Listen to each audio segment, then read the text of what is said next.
Do sjellin demokrat, çfarë do bëjnë? Nuk e di, nuk e di. Me gjas, duke pasur parasysh traditën shqiptare, kur gjëja parë që ti bën kur shkon punë është ndron shoferin, ndon sekretaren dhe çka ke poshtë, pse nuk do i bë këta? Sepse kjo është qëllimi, apo? Dhe nëse nuk i bëjnë, pra të fusin ca demokratë zgjedhje që të marrin pak më shumë vota. Po dhe kjo që po thoni ju blushi mund të jetë një lloj propagande për t'i goditur dyja dhe për t'u faktorizuar ju në zgjedhje. Po unë nuk po bëj propagandë, unë po them një të vërtetë. E vërteta është kjo, që ajo që ishte e pamundur.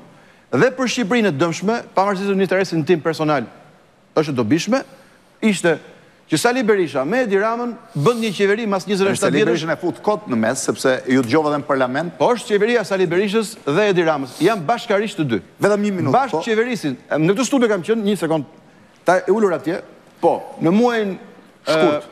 Jo, 2-3 javë pasi u bë çadra, dhe të kam thënë, që kjo do përfundoj, nxirë i sertin po e pate, në një bashkëqeverisje, në të cilën Lulzim Basha do marri ministër e brendshëm. Ai e mori ministër e brendshëm, po në fakt mori dhe janë 3-4 të tjerë që unë s'mundi parashikoja, se do merrte edhe ministrin e arsimit. Bie fjala. Jo të arsimit. Po ministri e brendshëm kam qenë ulur atje. Dhe në fakt e mori.